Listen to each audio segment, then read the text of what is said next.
पूरा दुर्ग दिखाने के बाद राजकुमारी दुर्ग की सुरंग के पास पहुंच गई और वहां पहुंचकर वो द्वंद्व में पड़ गई। उसने मन ही मन सोचा कि इन योगियों को दुर्ग का गुप्त रास्ता या सुरंग दिखाई जाए या नहीं।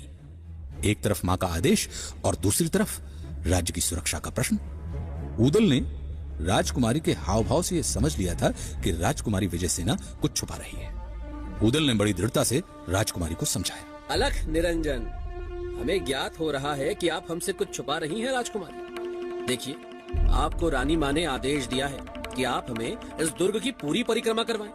हम योगी हैं, अगर आप ऐसा नहीं करेंगी तो हम श्राप दे देंगे और तब ना ये दुर्ग बचेगा न राजशाही।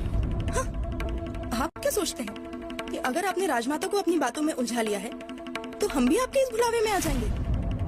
तुम योगी नहीं, भोगी हो। तुमने मांडव राज्य के साथ धोखा किया है। मैं जानती हूँ तुम महोबा के वीर ऊदल हो। विजय सेना की बात सुनकर सबके पैरों तले से जमीन खिसक गई।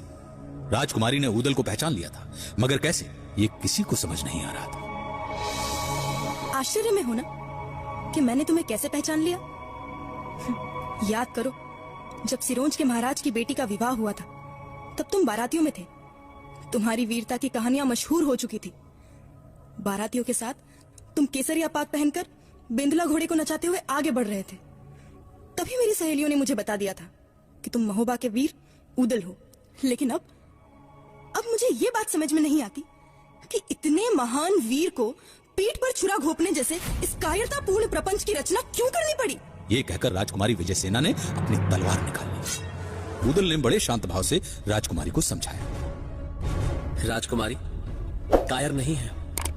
आपके पिता ने धोखे से हमारे पिता और चाचा को मार उनकी खोपड़ियां यहाँ पेड़ पर टांग दी। वो बड़ी शूरवीरता थी। जब तक हम अपने पिता और चाचा की मृत्यु का प्रतिशोध नहीं लेते तब तक न उनकी आत्मा को शांति मिल पाएगी न हमारे कलेजे को। आप चाहें तो अभी अपने पिता को हमारे बारे में बता सकती हैं। हम भागेंगे नहीं, लेकिन प्रतिशोध लेकर रहेंगे।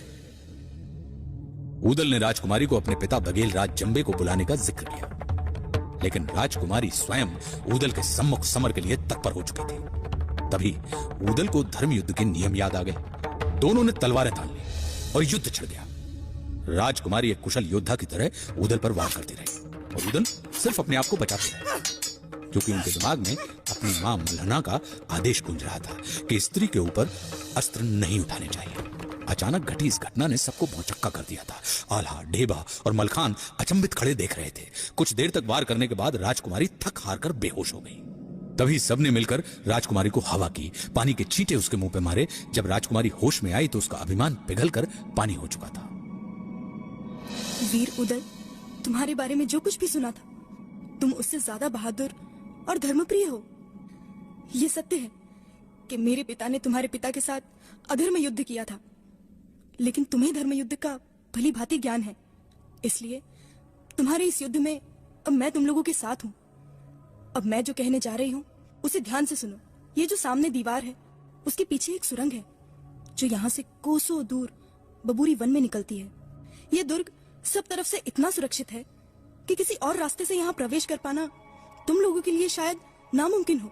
सुरंग का दूसरा मुंह बबूरी वन में खुलता था। बबूरी वन यानी बबूल के जंगल, जहां महोबा के सैनिकों ने अपना पड़ाव डाला था। यह भेद खुलने के साथ ही महोबा के वीरों ने युद्ध जीतने की सबसे महत्वपूर्ण चाबी हासिल कर ली थी। इस युद्ध का परिणाम क्या हुआ? क्या महोबा के 5 युवा महावीर महोबा की खोई प्रतिष्ठा को पुनर्प्रतिष्ठित कर पाएंगे? अगले दिन सुबह तड़के महोबा की सेना ने मांडोगढ़ दुर्ग पर आक्रमण किया। आक्रमण की खबर सुनते ही बघेल राज जंबे ने अपने दोनों पुत्र राय करिंगा और सूरज को बुलाया। राय करिंगा और सूरज अपने समय के बड़े शूरवीर योद्धा माने जाते थे। बघेल राज जंबे ने युद्ध की बागडोर अपने पुत्रों के हाथ में सौंपी। हम आपका सपना पूरा करेंगे, हमें आशीर्वाद दीजिए। इस युद्ध को हम अवश्य जीतेंगे। बघेल राज महाराज जंबे की, बघेल राज महाराज जंबे की। इधर महोबा के सेनापति आला ने पंचव्यूह की रचना के साथ युद्ध लड़ने का निर्णय लिया। अपने घोड़े पर सवार होकर सबसे आगे चलने वाली सेना का संचालन स्वयं आला कर रहा था और बाईं छोर की टुकड़ी का संचालन ढेबा कर रहा था। पिछले भाग का दायित्व मलखान के कंधों पर था और व्यू के बीचों बीच घोड़े पर सवार ब्रह्मा चल रहा था। दोनों सेनाएं मांडोगढ़ के सीमांत के पास आमने सामने आ गई। राय करिंगा ने आल्हा को ललकारा। हमसे लड़ना तुम्हारी औकात के बाहर है। तुम्हारा वही हाल होगा जो तुम्हारे पिता और चाचा का हुआ था। उसी जगह उसी पेड़ पे हम तुम्हारी भी खोपड़ी टांग देंगे। ये बकवास का वक्त नहीं है राय करेंगा। तुम्हारे पिता ने अधर्म युद्ध करके मेरे पिता और चचा को मार डाला था। तुम अगर अपने पिता का सर लाकर मुझे दोगे तो हम तुम्हारी जान बख्श देंगे। बात बात पे सरबर हो गई, बात बात में बाढ़ी रात, बात के ऊपर ठेवा हुई गए, कमर खुली गई तलवार, और फिर सेना एक दूसरे से भिड़ गई। राय करेंगा आला की आंखों में धूल झोंक कर आला की ओर बढ़ गया। फिर उसने ऊदल पर भाला फेंका। भाला ऊदल के शरीर के पास हो जाता यदि ऊदल का घोड़ा बिंदुला समय पर अपनी चाल न बदलता। ऊदल के करीब से निकलकर करेंगा का भाला धरती में धस गया।